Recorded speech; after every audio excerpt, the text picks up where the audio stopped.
বিসমিল্লাহির রহমানির রহিম। নুরানি পদ্ধতিতে 27 ঘন্টায় কোরআন শিক্ষা, এই কোর্সের আজকে 12তম ঘন্টার ক্লাস হবে। নুরানি পদ্ধতিতে 27 ঘন্টায় কোরআন শিক্ষা এর মানে হলো এই কোর্সের ভিতরে 27টা ক্লাস হবে, প্রতিটা ক্লাসের স্থায়িত্ব হবে 1 ঘন্টা। এভাবে 27 দিনে 27টা ক্লাসে 27 ঘন্টায় আমরা ইনশাআল্লাহ কোরআন সহিষ্ণুভাবে পড়তে শিখব। আজকে আমাদের পড়ার বিষয়বস্তু হলো আল্লাহ শব্দের পড়ার নিয়ম। আচ্ছা, আমরা একটু বোর্ডের দিকে খেয়াল করি। আল্লাহ শব্দ পড়ার দুইটা নিয়ম আছে। আল্লাহ শব্দ পড়ার দুইটা নিয়ম আছে। আল্লাহ শব্দ ওর লাম হরফের ডাইনে যদি জবর বা পেশ থাকে তাহলে আল্লাহ শব্দের লাম হরফটা মোটা করে পড়তে হবে। আবার বলছি, আল্লাহ শব্দের লাম হরফের ডাইনে যদি জবর থাকে অথবা পেশ থাকে তাহলে আল্লাহ শব্দের লাম হরফকে মোটা করে পড়তে হবে। তো এইখানে আমরা দেখতে পাচ্ছি আল্লাহ শব্দের ডাইনে কি আছে? ডাল আছে এবং ডালের উপরে পেশ আছে। তাহলে কি করতে হবে? এখানে আল্লাহ শব্দের লাম হরফকে মোটা করে পড়তে হবে। তাহলে কিভাবে পড়বো? দুল্লাহি, লয় লয় হবে, ল ল এবং একালিফ মাদ হবে। যেহেতু এখানে আলিফের ডান পাশে পেশ আছে তাহলে কি হবে? দুল্লাহি, দাল ধরছে এই লামকে, লামের উপরে খাড়া জবর, দুল লহি। অর্থাৎ যদি পেশ থাকে এবং জবর থাকে তাহলে একই নিয়ম, কি হবে? মোটা হবে। মোটা মানে কি? লহি, দুল লহি। আবার আল্লাহ শব্দের লাম হরফের ডাইনে যদি জের থাকে তাহলে পাতলা করে পড়তে হবে। যেমন এখানে আল্লাহ শব্দের লাম হরফের ডাইনে আছে কি? মিম, মিম নিচে আছে কি? জের। অর্থাৎ কি করতে হবে? পাতলা করে পড়তে হবে। তাহলে কি বলবো? বিসমিল্লাহি। যদি বাংলা দিয়ে বুঝাই তাহলে জিনিসটা হচ্ছে এরকম, এখানে হবে বিসমিল্লাহি, একটা হলো লাহি, একটা হলো কি? লহি। যখন জবর থাকবে বা পেশ থাকবে তখন কি হবে? লয় লয় হবে, আকার কিন্তু আর হবে না। তাহলে কি বলবো? দুল লহি। আবার যখন জের থাকবে তখন পাতলা হবে, কি বলবো? বিসমিল্লাহি। এটাই হলো আল্লাহ শব্দ পড়ার দুইটা নিয়ম। এখন আমরা প্রজেক্টের মাধ্যমে কিছু উদাহরণ আমরা দেখব। আচ্ছা, এবার আমরা স্ক্রিন থেকে খেয়াল করি আল্লাহ শব্দ পড়ার নিয়ম। আল্লাহ শব্দের তাসদীদের ডাইনে জবর অথবা পেশ থাকলে আল্লাহ শব্দের লাম হরফকে মোটা করে পড়তে হয়। ঠিক আছে, যেটা আমরা একটু আগে বোর্ডে দেখছি, এখন আমরা স্ক্রিনের মাধ্যমে দেখতে পাচ্ছি আল্লাহ শব্দের তাসদীদের ডাইনে। অর্থাৎ এইটা হলো আল্লাহ শব্দ, তার উপর হলো এই তাসদীদ, তার ডাইনে জবর অথবা পেশ থাকে। এখানে আমরা উদাহরণে দেখতে পাচ্ছি যে একটা ডাল আছে, ডালের উপরে পেশ আছে, পেশটাকে একটা বক্স দিয়ে দেখানো হয়েছে। তাহলে কি হবে? আল্লাহ শব্দের লাম হরফকে মোটা করে পড়তে হবে। এবং মোটা বলতে আমরা কি বুঝি? আল্লাহ শব্দের লাম হরফকে মোটা মানে হলো লয় লয়। অর্থাৎ আমরা যদি পড়ি এরকম দাঁড়াবে আল্লাহু ইউরিদুল লাহু। ঠিক আছে? দুল যদি এই অংশটুকু যদি পড়ি শুধু দুল লাহু, যদি আমি পড়ি এরকম দুল লাহু তার মানে আমার পড়াটা ভুল হচ্ছে, আকার করব না এই আর কি। হ্যাঁ, আকার করা যাবে না, দুল লহি। বাট এখানেও দেখেন, এখানে আল্লাহ শব্দের লাম হরফের ডাইনে কি আছে? একটা জবর আছে। অর্থাৎ এখানে আছে হলো পেশ, এখানে আছে জবর। পেশ এবং জবর থাকলে একই নিয়ম, মোটা হবে, তার মানে আকার হবে না। দুল্লাহি, আল্লাহু, আল্লাহু ইউরিদুল্লাহু। ঠিক আছে? এই হলো জবর থাকলে অথবা পেশ থাকলে পড়ার নিয়ম। এখন আমরা জের থাকলে পড়ার নিয়ম কি এটা দেখবো। আর একটু আল্লাহ শব্দের তাসদীদের ডাইনে জের থাকলে আল্লাহ শব্দের লাম হরফকে পাতলা করে পড়তে হবে। ঠিক আছে? আল্লাহ শব্দের তাসদীদের ডাইনে জের থাকলে আল্লাহ শব্দের লাম হরফকে পাতলা করে পড়তে হবে। এই যে হলো আল্লাহ শব্দ, আল্লাহ শব্দের তারদিদ হলো এইটা, তার ডাইনে আছে হলো কি মিম, তার নিচে কি আছে জেড। তো জেড থাকলে কি হবে, পাতলা করে পড়তে হবে। আর পাতলা করে পড়তে হবে মানে হলো এখানে আকার হবে বিসমিল্লাহি, বিসমিল্লাহি, বিসমিল্লাহি। ঠিক আছে, আমরা এবার একটু আমরা দেখি কিরকম বলো, দেখি বলো, পড়ো। আল্লাহু ইউরিদুল্লাহু, মাশাআল্লাহ। মাইটা পড়ো। বিসমিল্লাহি, হ্যাঁ, বিসমিল্লাহি, বিসমিল্লাহি। এখানে মাদও পড়তে হবে, বিসমিল্লাহি। এখন আমরা কাই সাহেবের কাছ থেকে শুনি। আল্লাহু ইউরিদুল্লাহু বিসমিল্লাহি। আচ্ছা, এখন আমরা যেটা পড়বো তার নাম হলো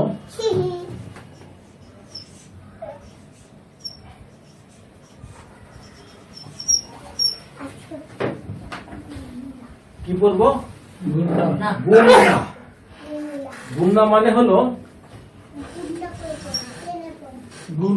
গুনগুন করে পড়া। গুন্না মানে হলো গুনগুন করে পড়া। ঠিক আছে, এখন গুন্না হলো বেসিক্যালি 3 প্রকার। গুন্না হলো 3 প্রকার: ওয়াজিব গুন্না, মিম সাকিন গুন্না, নুন সাকিন বা তানবিন গুন্না। ঠিক আছে, তো আমরা প্রথমে জানবো যে ওয়াজিব গুন্না কি জিনিস। ওয়াজিব গুন্না হলো, এর নাম কি, নুন। যদি নুনের উপরে তাসদিদ থাকে তাহলে ওয়াজিব গুন্না হবে। আবার এবং যদি মিমের উপরে তাসদিদ থাকে তাহলে গুন্না হবে। অর্থাৎ নুনে এবং মিমে যদি তাসদিদ থাকে তাহলে গুন্না করতে হবে। আবার বলতেছি, যদি নুনে এবং মিমে তাসদিদ থাকে তাহলে গুন্না করতে হবে, যেখানেই হোক, আর কোনো নিয়ম দরকার নেই। নুনে এবং মিমে যদি তাসদিদ থাকে তাহলে আমাকে গুন্না করতে হবে। তাহলে আমরা কিভাবে বলবো, যেমন আন্না, যেমন এখানে একটা আলিফ লাগালাম, এখানে একটা তাসদিদ লাগালাম আন্না, আবার এখানে নুনটা মুছে দিয়ে এখানে একটা মিম লাগাই দিলাম, কি হলো,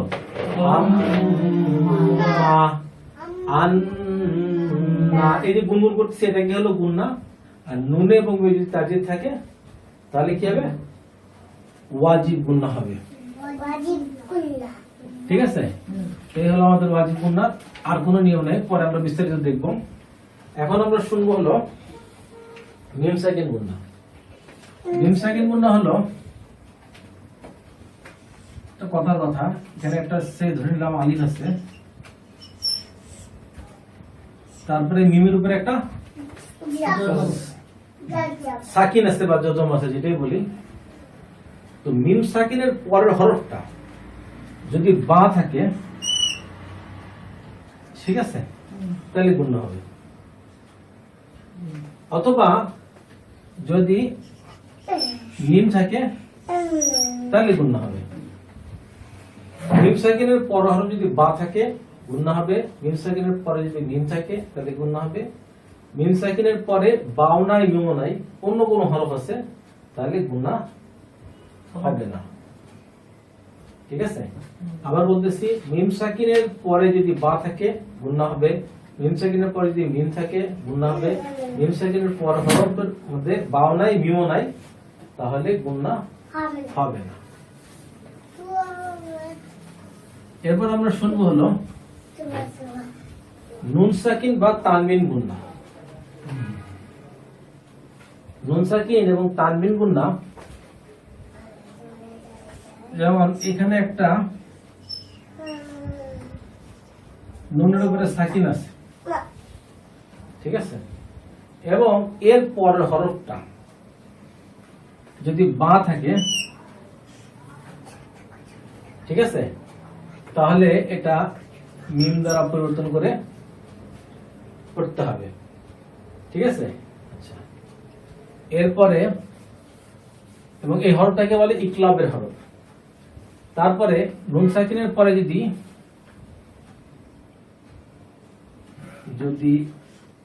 ইয়া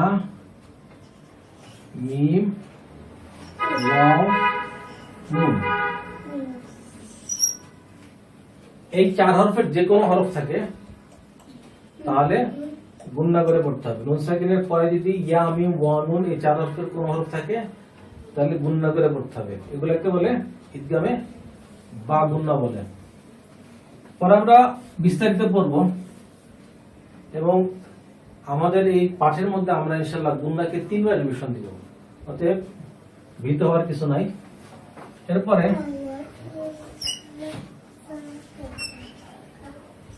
নুন সাকিনের পর হরফ যদি র অথবা লাম হয় তাহলে কোনো গুণনা হবে না। আবার বলছি, নুন সাকিন বা তানবিন, এখানে তানবিন কথাটা বলা হচ্ছে না। তানবিন মানে কি? যেমন এখানে আছে হলো কি, তার উপরে ডাবল জবর আছে। নুন সাকিনের যা নিয়ম তানবিনের সে একই নিয়ম। নুন সাকিন বা তানবিনের পরের হরফটা যদি র অথবা লাম হয় তাহলে গুণনা হবে না, গুণনা হবে না। ঠিক আছে? তো এই হরফ দুটাকে বলে হলো ইদগামে বেলা গুণনা। এরপরে নুন সাকিন বা তানবিনের পরে যদি হামজা হা আইন আইন হা আর হলো গয়েন আর হলো খ, হামজা হা আইন হা গয়েন খ, কটা হলো হরফ? 1 2 3 4 5 6। আবার বলছি, হামজা হা আইন হা গয়েন খ, এই 4টা হরফকে বলে হলো ইজহারের হরফ। নুন সাকিন বা তানবিনের পরে যদি ইজহারের 6 হরফের কোন হরফ আসে তাহলে স্পষ্ট করে পড়তে হবে, অর্থাৎ গুণনা হবে না। এরপরে আসতেছে হলো ইকফার হরফ। নুন সাকিন বা তানবিনের পরে যদি ইকফার 15 হরফের কোন হরফ আসে তাহলে নাকের গুণনা করে পড়তে হবে। যেমন এটা আমরা যদি একটু তাও সাও জিম দালো জালো ঝা সিনু শিন সদ দদ ফাও কফ কাফ, এখানে হরফ আছে হলো 15টা। নুন সাকিন বা তানবিনের পরে যদি ইকফার 15 হরফের কোন হরফ আসে তাহলে আমাদেরকে নাকের গুণনা করে পড়তে হবে। নাকের গুণনাটা অনেকটা বাংলার অনুসারের মতো। বাংলা যে অনুসরণ করিলাম না, বাংলাদেশ, ঠিক আছে, সেই বাংলাদেশের যে অনুসার আছে সেই অনুসারের মতো নাকের গুণনা হবে। তো এটা আমরা সামনে ইনশাআল্লাহ শিখব। তো এখন আমরা প্রজেক্টের মাধ্যমে কিছু উদাহরণ দেব। আচ্ছা, আমাদের পড়ার বিষয়বস্তু হলো গুণনা। গুণনা মানে সাধারণভাবে গুনগুন করে পড়া। গুণনা 3 প্রকার: 1 ওয়াজিব গুণনা, 2 মিম সাকিন গুণনা, 3 নুন সাকিন বা তানবিন গুণনা। এই বইয়ে আমরা ইনশাআল্লাহ গুণনা একবার শিখব এবং 3 বার রিভিশন দিব, যাতে আল কোরআন পড়তে গিয়ে আমাদের ভুল না হয়। প্রথমবার গুণনা পড়া শুরু হলো। যে কথা আমরা বলছিলাম যে নুনে এবং মিমে যদি তারদিদ থাকে তাহলে গুণনা করে পড়তে হবে। এই কথাটা এখানে বলা আছে, ওয়াজিব গুণনা। নুনে অথবা মিমে তারদিদ থাকলে গুণনা করে পড়তে হবে, একে ওয়াজিব গুণনা বলে। যেমন এখানে হা আছে, তার বামে আছে তারদিদ, তারদিদের উপরে আছে কি জবর, অর্থাৎ এখানে মিমের উপরে তারদিদ আছে, তাহলে কি হবে? এখানে গুণনা হবে। আবার এখানে নুন, নুনের উপরে কি আছে? তারদিদ আছে। নুনে এবং মিমে যদি তারদিদ থাকে তাহলে গুণনা হবে। এখানে নুনের উপরে তারদিদ আছে, এখানে মিমের উপরে তারদিদ আছে, এখানে মিমের উপরে তারদিদ আছে, এখানে নুনের উপরে তারদিদ আছে। অর্থাৎ নুনে অথবা মিমে যদি তারদিদ থাকে তাহলে গুণনা করে পড়তে হবে। এই ধরনের গুণনাকে বলে ওয়াজিব গুণনা। যেমন এখানকার উচ্চারণটা কিরকম হবে? হুম মা, এই যে গুনগুন করছি এটাকেই গুণনা বলা হয়। আন্না সুম্মা হুন্না। হ্যাঁ, মা বলো। আন্না সুম্মা সুম্মা হুন্না হ্যাঁ বলো আন্না হুম্মা সুম্মা হুন্না। মাশাআল্লাহ। এবার আমরা কারিশমার কাছ থেকে শুনবো। أن هم ثم هن মাশাআল্লাহ। উপরে উঠাও। এবার আমরা শুনবো হলো মিম সাকিন গুণনা। ব্যাস মিম সাকিন গুণনা আমরা শুনবো। মিম সাকিনের বামে বা অথবা মিম থাকলে গুণনা করে পড়তে হয়, একে মিম সাকিন গুণনা বলে। আবার বলতেছি, মিম সাকিনের বামে বা অথবা বা থাকলে অথবা মিম থাকলে গুণনা করে পড়তে হবে, একে মিম সাকিন গুণনা বলে। এখানে মিমের উপরে কি আছে? সাকিন আছে, এবং মিম সাকিনের বামে কি আছে? বা আছে।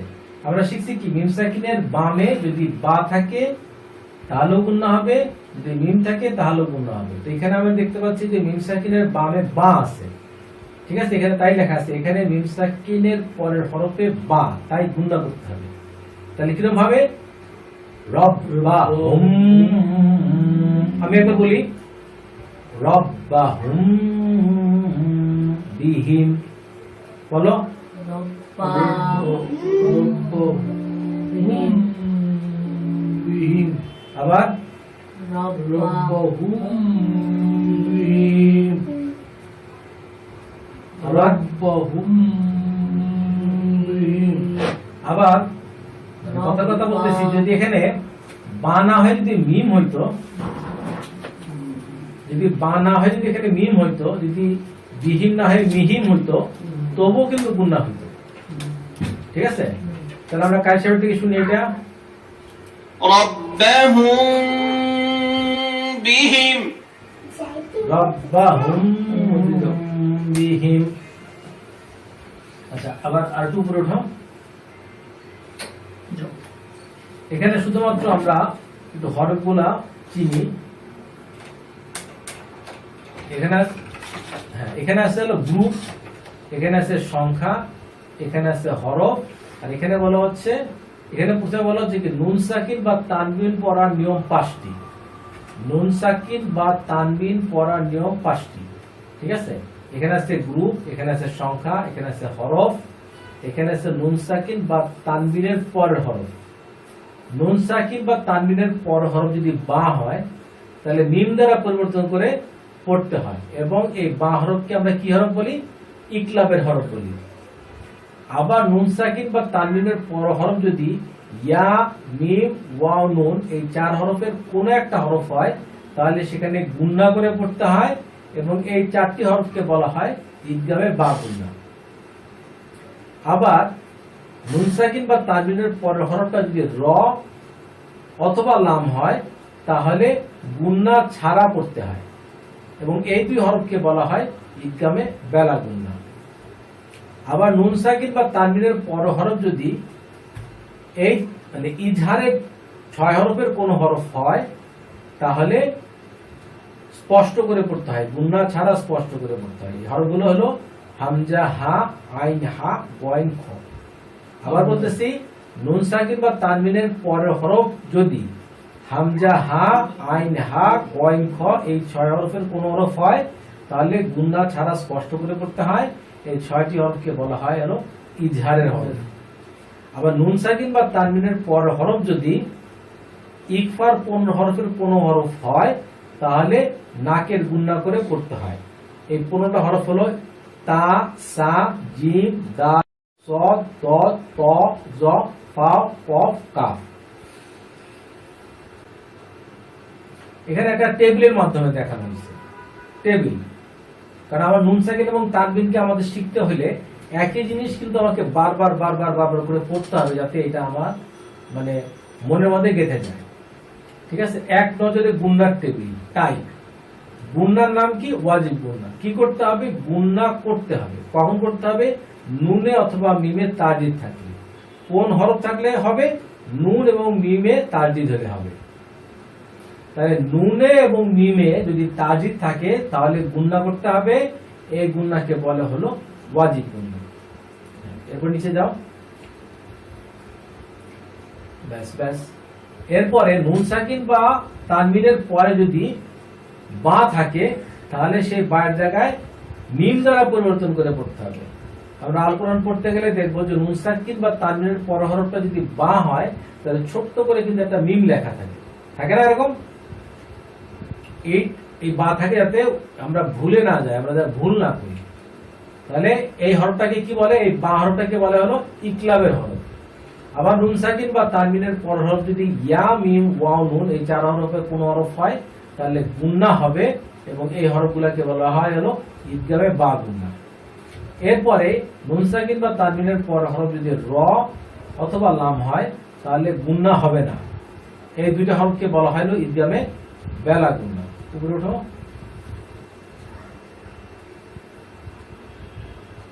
এরপরে নুন সাকিন বা তানবিনের পরে যদি হামজা হা আইন হা গয়েন খ এই 6 হরফের কোন হরফ হয় তাহলে গুন্না হবে না, স্পষ্ট করে পড়তে হবে। এই 6টা হরফকে বলা হলো ইজহারের হরফ। আবার নুন সাকিন বা তানবিনের পরে যদি ইকফার 15 হরফের কোন হরফ হয় তাহলে নাকের গুন্না হবে। তো নাকের গুন্না কিভাবে পড়তে আমরা ইনশাআল্লাহ সামনে শিখব। এরপর হলো উল্টাও মিম সাকিন গুন্না। মিম সাকিন গুন্না, মিম সাকিন গুন্না কি হবে? গুন্না হবে কখন? মিম সাকিনের পরের হরফ যদি বা হয় অথবা মিম হয় তাহলে গুন্না হবে। আবার বলতেছি মিম সাকিন গুন্না কখন হবে? যখন মিম সাকিনের পরের হরফ বা হয় অথবা মিম হয় তখন গুন্না হবে। আর মিম সাকিনের পর হরফ যদি বা এবং মিম ছাড়া অন্য যে কোনো হরফ হয় তখন কোনো গুন্না হবে না। যাও সামনে যাও। এরপর আমরা একটা ফ্লো চার্টের মাধ্যমে দেখব। সব কথা কিন্তু একই, বিভিন্নভাবে দেখানো হচ্ছে। একবার টেবিলের মাধ্যমে দেখানো হচ্ছে, একবার ফ্লো চার্টের মাধ্যমে দেখানো হচ্ছে, কিন্তু জিনিস একই। এক নজরে গুন্নার ফ্লো চার্ট। গুন্না মানে সাধারণভাবে গুনগুন করে করা গুন্না। প্রথমে বলা আছে কি ওয়াজিব গুন্না, নুনে অথবা মিমে তাজে থাকলে গুন্না সহ পড়তে হবে। ওয়াজিব গুন্না কাকে বলে? নুনে অথবা মিমে তাজে থাকলে গুন্না সহ পড়তে হবে, এই গুন্নাকে বলে ওয়াজিব গুন্না। আবার নুন সাকিন বা তানবিন গুন্না, নুন সাকিন অথবা তানবিনের পরে যদি এ বি সি ডি অথবা ইটাই হরফ থাকে, অর্থাৎ ইকলাবের হরফ থাকে, ইদগামে বা গুনার হরফ থাকে, ইদগামে বেলা গুনার হরফ থাকে, ঠিক আছে? এগুলোর কথা বলা হচ্ছে। এরপর হলো এখানে টাইপ এ ইকলাবের হরফ। কি হবে? এখানে বাকে মিম দ্বারা পরিবর্তন করে পড়তে হবে। যদি নুন সাকিন বা তানবিনের পর হরফ যদি বা থাকে তাহলে সেটা মিম দ্বারা পরিবর্তন করে পড়তে হবে। এরপরে টাইপ বি ইদগামে বেলা গুন্না বা ইদগামে বা গুন্না, ইয়ামিম ওয়া নুন। নুন সাকিন বা তানবিনের পরে যদি ইয়ামিম ওয়া নুন 4 হরফের কোন হরফ থাকে তাহলে গুন্না সহ মিলিয়ে পড়তে হবে। আবার সি টাইপ হলো ইদগামে বেলা গুন্না, হরফ হলো দুইটা র আল্লাহ। যদি নুন সাকিন বা তানবিনের পরে র অথবা লাম আসে তাহলে গুন্না ছাড়া মিলিয়ে পড়তে হবে। এরপর টাইপ ডি ইজহারের হরফ। যদি নুন সাকিন বা তানবিনের পরে হামজা হা আইন হা গয়েন খ এই 6 হরফের কোন হরফ আসে তাহলে গুন্না ছাড়া স্পষ্ট করে পড়তে হবে। এরপর হলো ইকফার হরফ। নুন সাকিন বা তানবিনের পরে যদি নুন সাকিন বা তানবিনের পরে যদি এই ইকফার 15 হরফের কোন হরফ আসে তাহলে নাকের ভিতরে লুকিয়ে গুন্না সহ পড়তে হবে। এরপরের পেজে যাও। আচ্ছা, এখন আমরা একটু ভিন্ন প্রসঙ্গে যাচ্ছি। সেটা হলো মাদ্দে ইওয়াজ। শব্দের শেষে যদি ডাবল জবর থাকে এবং থামতে হয় তাহলে এক আলিফ বাদ দিয়ে এক আলিফ মাদ হয়, একে মাদ্দে ইওয়াজ বলে। অর্থাৎ কথাটা এরকম, যেমন এখানে লামের উপরে কি আছে? ডাবল জবর আছে, তার বামে কি আছে? একটা খালি আলিফ আছে, এবং তার বামে কি আছে? একটা ফুল স্টপ আছে, ঠিক আছে? তাহলে এই সমস্ত ক্ষেত্রে আমাদেরকে দুই আলিফের মানে দুই জবরের মধ্যে একটা জবর বাদ দিয়ে একটা জবর উচ্চারণ করতে হবে। সে কথাটা এখানে বলা হচ্ছে, শব্দের শেষে দুই জবর হলে থামলে এক আলিফ বাদ দিয়ে এক আলিফ মাদ করতে হবে, ঠিক আছে? শব্দের শেষে দুই জবর হলে থামলে এক আলিফ বাদ দিয়ে এক আলিফ মাদ হয়, এই ধরনের মাদকে বলে মাদ্দে ইওয়াজ। যেমন এখানে আমরা পড়বো মালা, এক আলিফ মাদ হবে। প্রথমে মিমের উপরে জবর, জবরের বামে খালি আলিফ, এই জন্য মা, এক আলিফ মাদ। আবার লামের উপরে জবর, জবরের উপরে খালি আলিফ, তাহলে কি হবে? এক আলিফ মাদ। ঠিক আছে? মালা। শব্দের শেষ মানে শব্দের শেষ হরফে যদি দুই জবর থাকে তখন এক জবর বাদ যাবে, এক জবর উচ্চারণ হবে। যেমন এখানে আইনের উপর শব্দের শেষে আইনের উপরে দুই জবর আছে, অতএব এক জবর বাদ যাবে, এক জবর উচ্চারণ হবে। এখানে শব্দের শেষে মিম আছে, মিমের উপরে দুই জবর আছে, অতএব এক জবর থাকবে, এক জবর বাদ যাবে। এখানে শব্দের শেষে র আছে, রর উপরে দুই জবর আছে, অতএব এক জবর থাকবে, এক জবর বাদ যাবে। এইটা হলো নিয়ম। তাহলে আমরা একটু পড়ি, পড়ো মা। তারপরে জামিয়া, মাশাআল্লাহ। তারপর মুস্তাকিমা, মাশাআল্লাহ। তারপর কাসিরা, কাসিরো, কাসির না কাসির, কাসিরো, কাসির। তারপরে আহাদা, হ্যাঁ আহাদা, হয় নাই, দাল এক আলিফ মাদ করতে হবে তো। আহাদা, আহাদা, হ্যাঁ এক আলিফ দিয়ে পড়ছি, এই জিনিসটা আমাদেরকে মানে আমাদের পড়া এমন হবে যাতে বোঝা যায় যে আমি এক আলিফ মাদ করছি। বলো। নারা, না র, ও সরি সরি, নারা, নারা,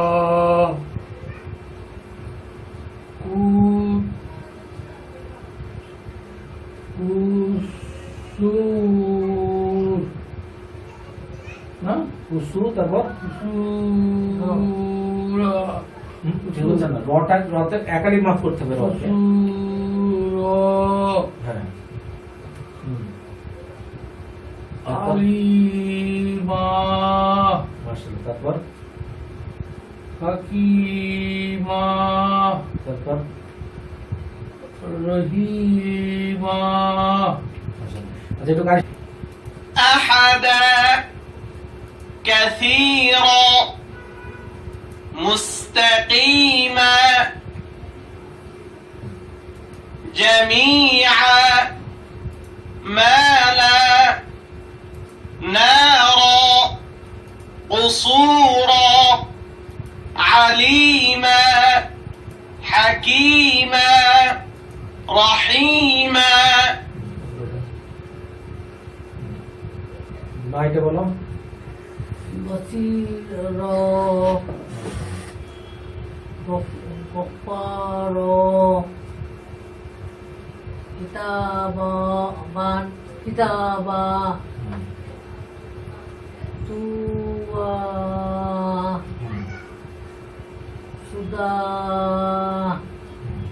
আমরা কারি সাহেবের থেকে শুনে আসি। بصيرا غفارا كتابا هو سدى আচ্ছা এখানে আরেকটা নিয়ম আছে, যদি শব্দের শেষে এরকমের হা থাকে, ঠিক আছে, যদি শব্দের শেষে হা অক্ষরের উপরে খাড়া যে উল্টা পেশ থাকে তাহলে শেষ অক্ষরে সাকিন দিয়ে থামতে হবে। যেমন এই যে হা আছে, এই হা আর এই হা একই হা, তাই না? এই হার মধ্যে কি আছে? পেশ আছে। এই হার মধ্যে কি আছে? পেশ আছে। এই হার মধ্যে কি আছে? খাড়া জের আছে। এই হার মধ্যে কি আছে?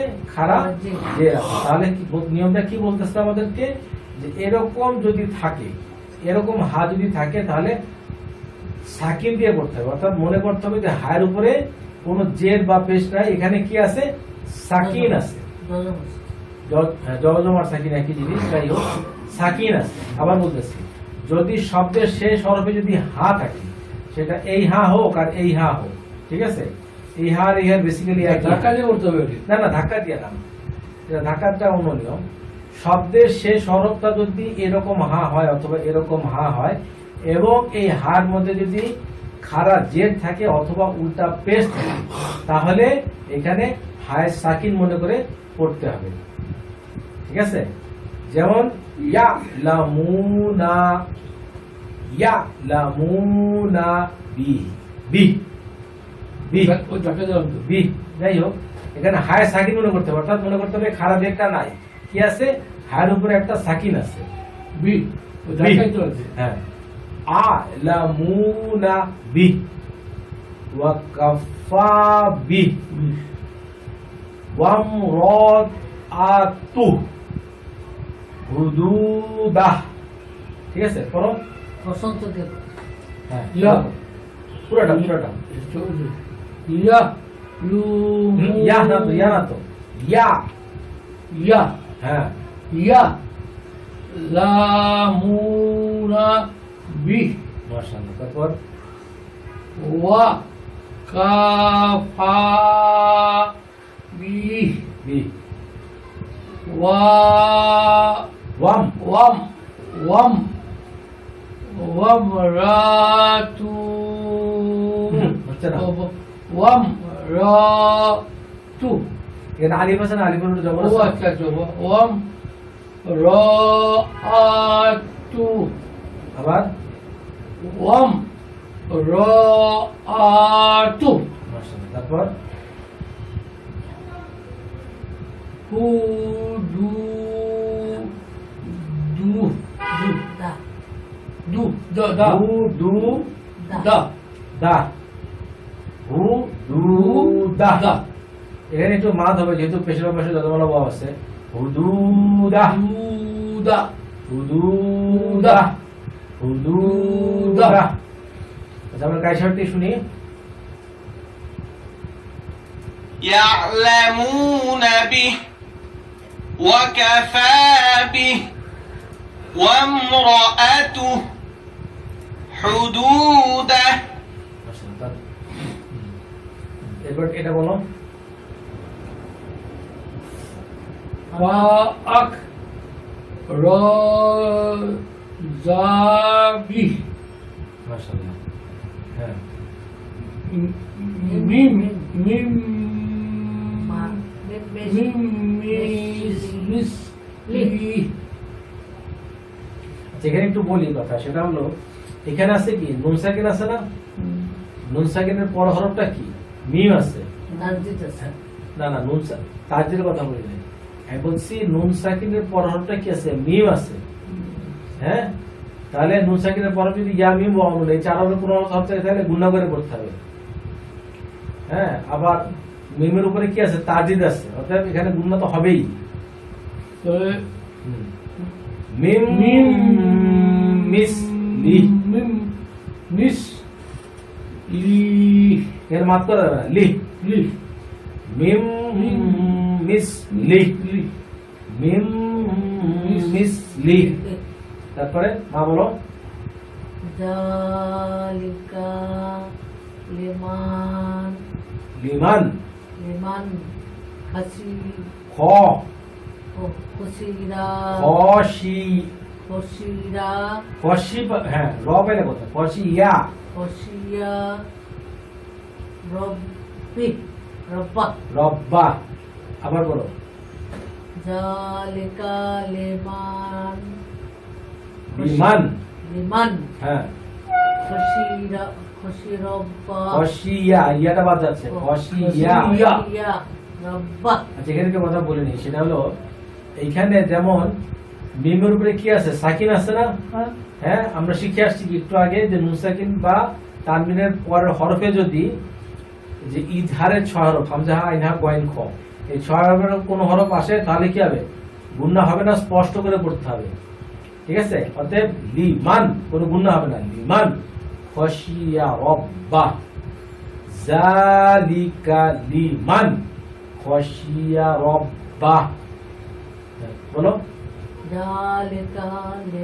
লিমান খুশিয়া রব্বি রব্বা রব্বা রব্বা র ধরতে পারে রব রব্বা তার উপর যা জবর রব্বা জালিকা লিমান খশিয়া রব্বা বলো জালিকা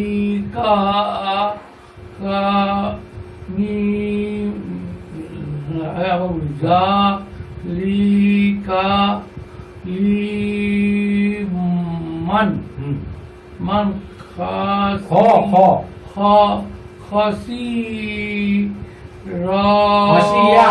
খাসি ইয়ার উপরে জবর খসিয়া। খাসিয়া হুম খাসিয়া রব্বা মাত করা যাবে না এখানে রব্বা। রব্বা মাত করা যাবে না এখানে র ধরতেছে বারে, বার উপরে তারজিদ, আবার তারজিদের উপরে জবর বা রব্বা, এবং হায়ের উপরে কি হচ্ছে সাকিন হয়ে যাচ্ছে। আবার আরে ইয়াটা কিন্তু বারবার নিচে হয়ে যাচ্ছে, হ্যাঁ এটা খেয়াল করতে হবে।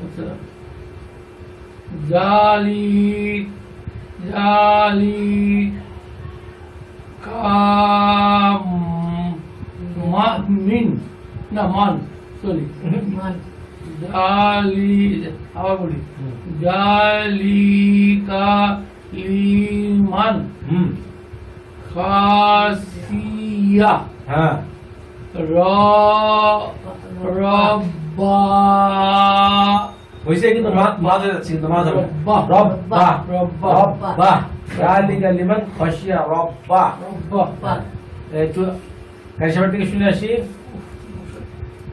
يعلمون به وكفى به وامرأته حدوده فأخرج به من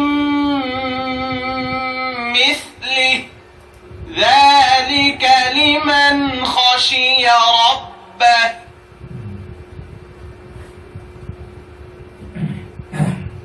আচ্ছা, এখানে একটু আমরা একটা নিয়ম শিখবো এখন, সেটা হলো এই ব্যতিক্রম। একই শব্দে আনা এর পরে যদি বা বু মিলাসিয়া আসলে এক আলিফ মাদ পড়তে হবে। এখানে আছে আলিফের উপর জবর, নুনের উপরে জবর আছে, আবার জবরের পাশে খালি আলিফ আছে। তা আমরা জানি কি যে জবরের পাশে খালি আলিফ হলে এক আলিফ মাদ হয়, ঠিক আছে। তো এইখানে আমরা যে নিয়মটা শিখতেছি সেখানে হলো এই আনাটার মধ্যে এক আলিফ মাদ তখন হবে যখন এই আনা শব্দের পরে যদি বা থাকে তাহলে হবে এক আলিফ মাদ, বু থাকে তাহলে এক আলিফ মাদ হবে, যদি মিলা থাকে তাহলে এক আলিফ মাদ হবে, যদি সিয়া থাকে তাহলে এক আলিফ মাদ হবে। আর যদি বা বু মিলা সিয়া এই চারটা ছাড়া যদি আনা শব্দের পরে অন্য কিছু আসে তাহলে এই আনাটা টানা যাবে না। অর্থাৎ নুনের উপরে জবর দিলে বামে যে খালি আলিফ আছে এই জন্য এক আলিফ যে মাদ হওয়ার কথা সেই এক আলিফ মাদটা হবে না। মা বুঝতে পারছো কথাটা? হ্যাঁ, আনা শব্দে আমরা জানি কি এক আলিফ মাদ হয়, কিন্তু যদি বা বু মিলা সিয়া এই চারটা জায়গায় এক আলিফ মাদ ঠিকই হবে, কিন্তু এই চারটা জিনিস ছাড়া যদি অন্য কোনো হরফ টরফ আসে তাহলে সেখানে এই এক আলিফ মাদটা হবে না। ঠিক আছে, এবার আমরা উদাহরণটা দেখবো। যেমন এখানে আছে বা, এখানে আছে বু, এখানে আছে মিলা, এখানে আছে সিয়া, এখানে এক আলিফ মাদ হচ্ছে। যেমন এখানে আনা বা, আনা বা, এই যে এখন বাংলাতে দেখো আনার পরে কিন্তু একটা হাইফেন আছে, তার মানে এখানে এক আলিফ মাদ হবে। এখানে দেখো আনার পরে বু আছে, এখানে আনার পরে এখানে একটা ওই মানে হাইফেন আছে, তার মানে এখানেও এক আলিফ মাদ হবে। এখানে মিলা, এখানেও আনার পরে একটা বাংলা আনার পরে একটা হাইফেন আছে, তার মানে এখানেও এক আলিফ মাদ হবে। আবার এখানে আছে সিয়া, এখানেও দেখা যাচ্ছে আনার পরে একটা হাইফেন আছে, তার মানে এখানে এক আলিফ মাদ হবে। অর্থাৎ আমরা যদি পড়ি তাহলে কিরকম হবে? আনা বু, আনা বা, আনা বু, আনা মিলা, আনা সিয়া, অর্থাৎ সব জায়গায় আমরা এক আলিফ করে মাদ করছি। এরপরে আর উপরে ওঠো।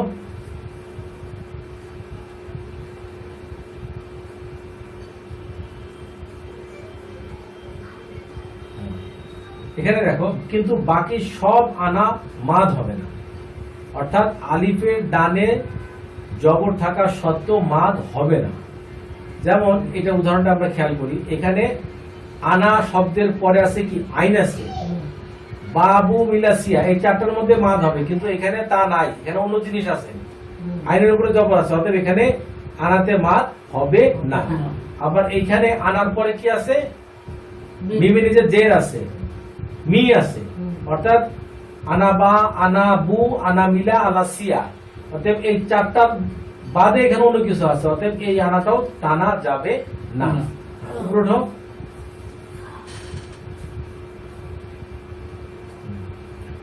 এখানে আমরা দেখতেছি আনার পরে আছে কি বা, আনার পরে কি আছে বা বা। আচ্ছা একদম পুরো ওটা দেখি, একটু দেখে আসি। আচ্ছা আনা বা, দেখি আনার পরে তো বা, এখানে আনার পরে কি হবে? বাইক আছে।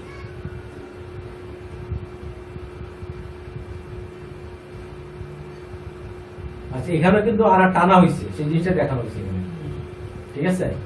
আনার এই আনার পরে কি আছে বা বা আছে, অতএব এখানে বাংলা তো আনার পরে মাদ হয়েছে, ঠিক আছে। আচ্ছা এইটা একটু শুনি তো কারি সাহেব থেকে। قل إنما أنا بشر مثلكم আচ্ছা তার মানে এখানে আনাটা টানা হয়েছে, ঠিক আছে। আচ্ছা তাহলে একটু পড়ো দেখি, মা পড়ো। ওলা ওয়ালা তিনারি মাদ আছে, ওয়ালা আনা আবিদুম মাবাতুম। আবার ওলা আনা হুম, আবিদ আবি আবিদুম দুম্মা দুম মা আবাদু আবাতুম। আবার তুম। এখানে কতগুলো নিয়ম এখানে চলে আসছে, যেমন মিমের উপরে কি আছে, এখানে তাজদিদ তাজিদ আছে, অতএব এখানে গুণনা হবেই। নুনে এবং মিমে যদি তাজিদ থাকে তাহলে গুণনা হবেই। তাহলে কি বলবো, ওয়ালা আনা আবিদুম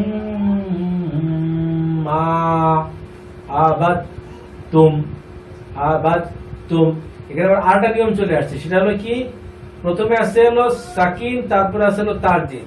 সাকিন আর তাজিদ যদি পাশাপাশি থাকে এবং প্রথমে যদি সাকিন থাকে পরে যদি তাজিদ থাকে, তাহলে সাকিনটাকে নাই মনে করে পড়তে হবে। আবার তুমি হ্যাঁ, আবাদ আবার তুমি অর্থাৎ বা ধরতেছে, দা বা দা রে বা দিয়া তারে ধরতেছে।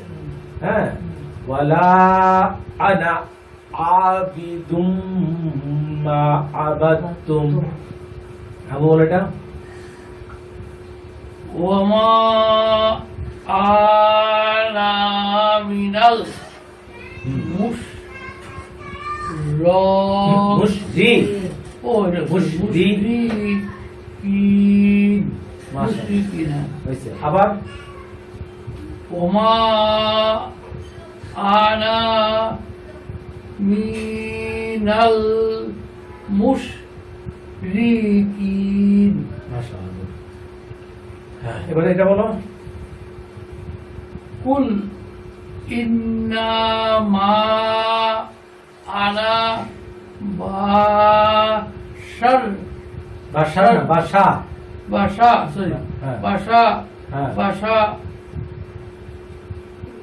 রুমিশ মিস মিস মিশ লুকুম। মাশাআল্লাহ। এবারে এটা একটু শুনি কারি সাহেবের থেকে। قل إنما أنا بشر مثلكم ঠিক আছে। গতদিন আমরা এই অংশটা পড়তে পারি না, আজকে ইনশাআল্লাহ আমরা এই অংশটা পড়ব। মাদের হরফের পরে তারদিদ, এখানে চার আলিফ মাদ উচ্চারণ করার পরে তারদিদ উচ্চারিত হবে, ঠিক আছে।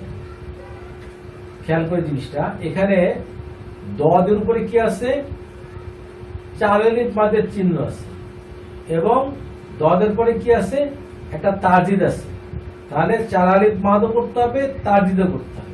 কিভাবে করব, প্রথমে আগে চার আলিফ মাদটা উচ্চারণ করব, এরপরে আমি তারদিদটা উচ্চারণ করব। তো কিরকম হবে উচ্চারণটা, ওয়ালা দল বিন। আবার বলছি, এখানে কি আছে, চার আলিফ মাদের চিহ্ন আছে এবং তারপরে হরফে একটা তাজিদ আছে। কিভাবে উচ্চারণ করব, প্রথমে আমি চার আলিফ মাদ উচ্চারণ করব, তারপরে চার আলিফ মাদ উচ্চারণ করার পরে আমি তাজিদ উচ্চারণ করব। ওয়ালা দল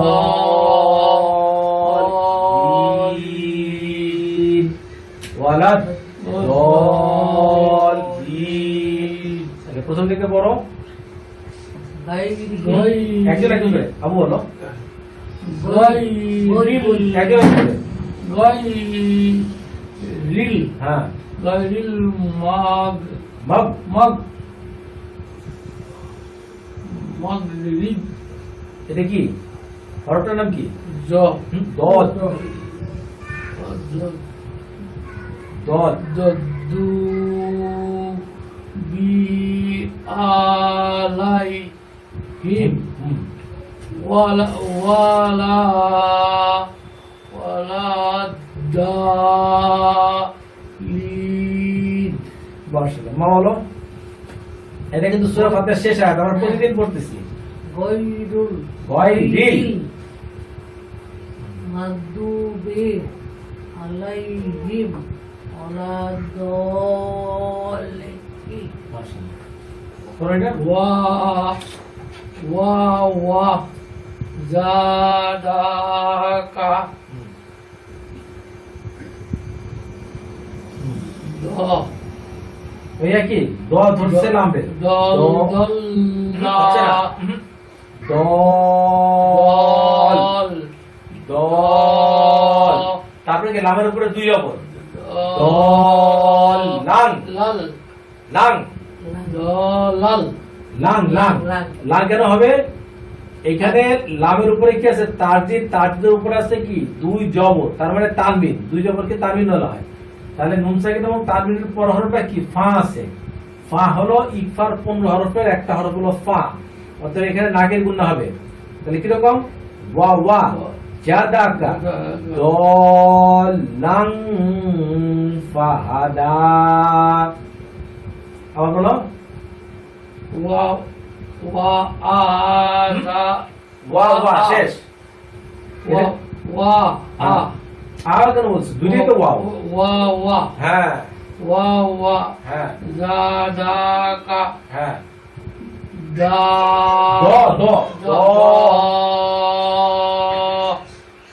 লাল দল দল লাং দল্লা লাং লাং হ্যাঁ লাং লামের উপরে দুই জবর ইকফার গুণ না লাং দল লাং লাং দল লাং দল দল লাল লাং লাং এখানে অনুসার হবে লাং দল লাং লাং ইকফার গুণ না ন দল লাং ফাহাদা মাশাআল্লাহ হয়েছে আচ্ছা এটা একটু কাশফার থেকে শুনি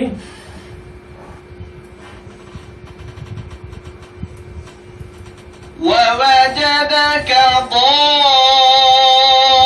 ضالا فهدى উপরে উঠাও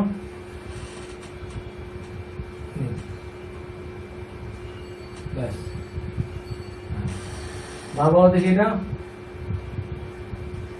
আইজা জা আতি আতি তাল হুম। আইতু তল্লা নাকি তল্লা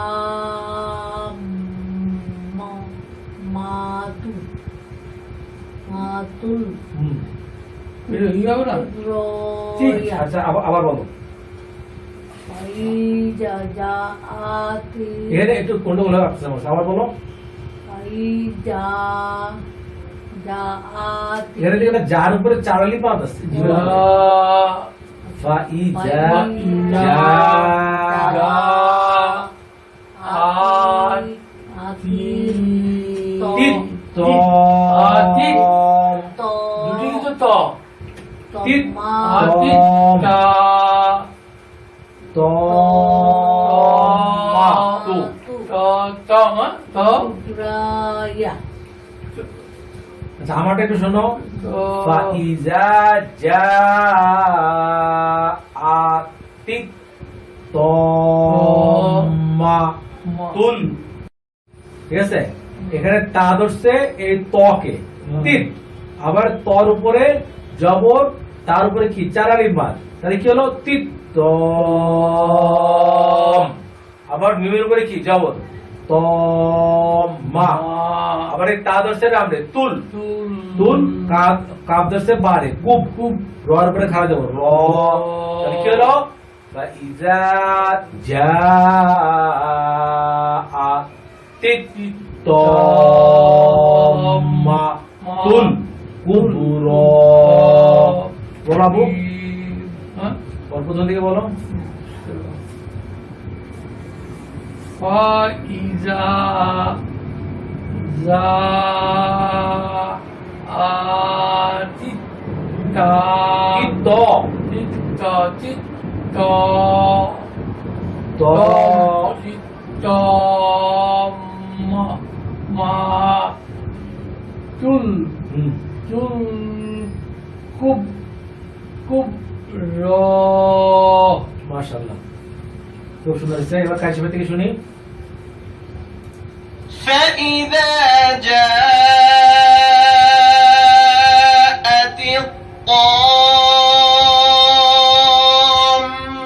الطامة الكبرى মাইনে বলো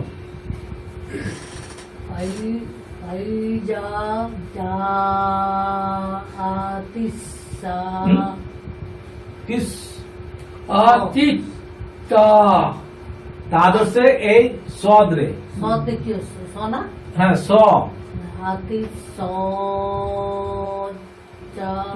শক শক সক খেয়াল করো এই তা ধরছে এই সদ রে তিস সদের উপরে জবর তার উপরে চালিয়ে মান স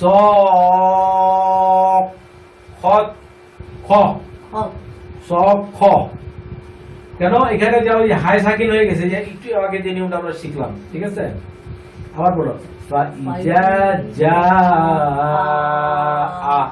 তিস স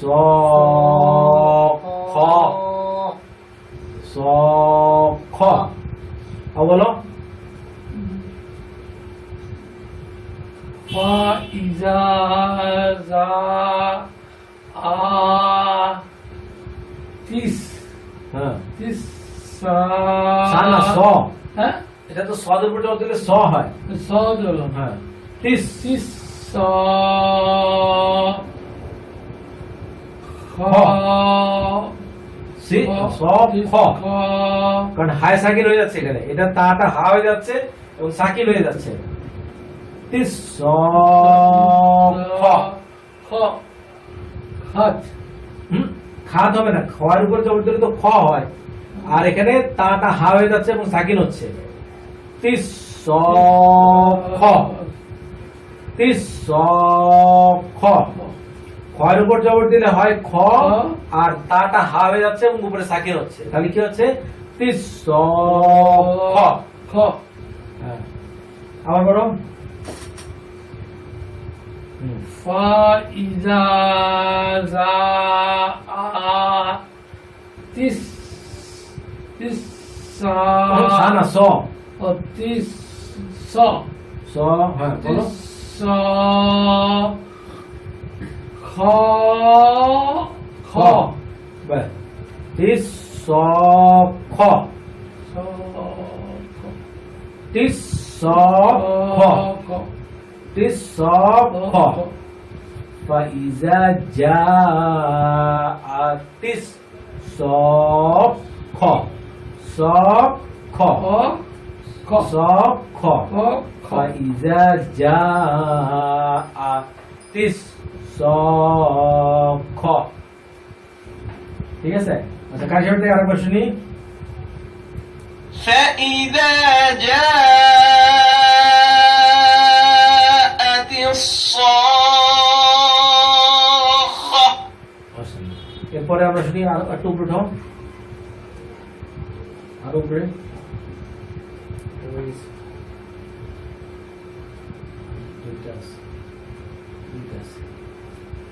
হ্যাঁ সেটাই এদের আমরা করি হ্যাঁ আর উপর ওয়ালা তাজ হা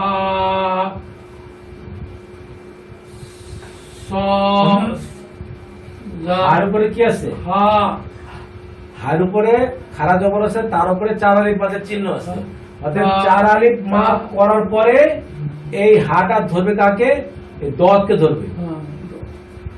চার আলিফ প্রথমে মাদ হবে, তারপরে এই হাটাকে দতকে ধরবে। দু হাত দু। হ্যাঁ হ্যাঁ হাত দু প্রথমে কি হাত দু না না লা তো আমিনা মিল মিশকিন। আচ্ছা, এখানে অনেকগুলো নিয়ম আসছে, আমরা একটু বলি, আলোচনা করি। ওয়ার উপরে জবর, লামের উপরে জবর, জবরের পাশে খালি আলিফ, এখানে এক আলিফ মাদ। আচ্ছা, এরপরে তার উপরে জবর, আর হায়ের উপরে আছে কি খাড়া জবর, এবং তার উপরে আছে একটা চার আলিফ মাদের চিহ্ন, অর্থাৎ হা ধরবে দতকে, হাদ। তারপরে দদের উপরে পেশ আছে, পেশের পাশে আছে যজমাল হওয়া, তার মানে মাদের হরফ দু না। আইনের উপরে জবর, লামের উপরে খাড়া জবর, এখানে এক আলিফ মাদ হবে আলা। তারপরে হলো কি ত, তর উপরে জবর, আইনের উপরে জবর, জবরের পাশে খালি বলে এক আলিফ মাদ ত আ।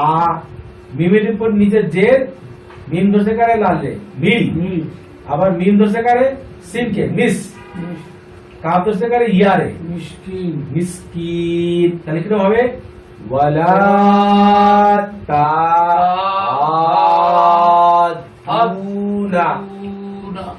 আলা তা'আমিল মিসকিন। না বলো তো? ওলা তাখা খা পেলে কোথায়? কিন্তু হ্যাঁ। হ্যাঁ আচ্ছা ওয়ালা ওলা তাহাদু না দুধ একটু টান হবে, যেহেতু পেশাব পাশে যত ভালো পাও। আবার বলি ওলা তাহাদু না আলা তাআমিল ত ত তাআমিল তো তর উপরে জবর, তর উপরে জবর দিলে তই হবে, আইনের উপরে জবর, জবর পাশে খালি আলিফ, এক আলিফ মাদ। তাআমিল মিসকিন মিসকিন এনে মাদ হবে, তিন আলিফ মাদ, মাদ যে আরজি, ঠিক আছে? এর আমরা আগের দিন করে আসছি যে জের পাশে যত বলে ইয়া মাদের হরফ, মাদের হরফের বামে থামতেছি, যার কারণে এখানে এক আলিফের জায়গায় তিন আলিফ মাদ হবে, ওই যে আমরা যেটা আগে শিখছি। মিসকিন মিসকিন। তো কার সাথে থেকে শুনি? ولا تحاضون على طعام المسكين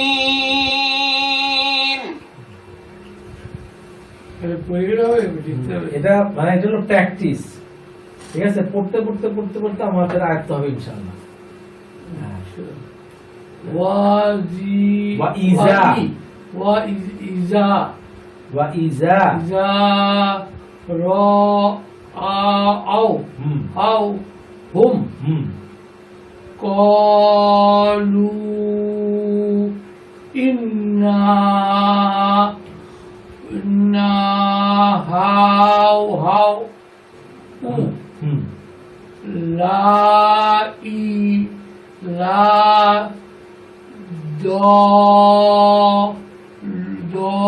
দলুন। মাশাআল্লাহ, একবার ওকে গেছে, দেখছো? এবার তুই পড়ো। ওয়াইজা রাও হুম কলু ইন্না হাউলা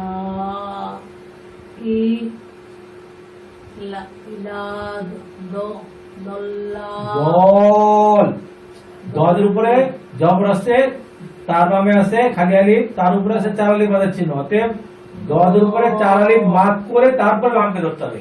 দলুন বলো, হেঁদে বলো।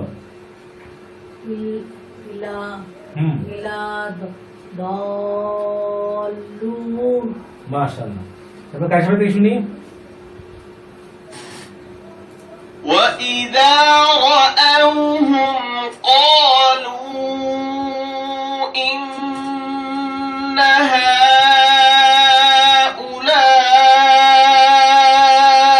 لضالون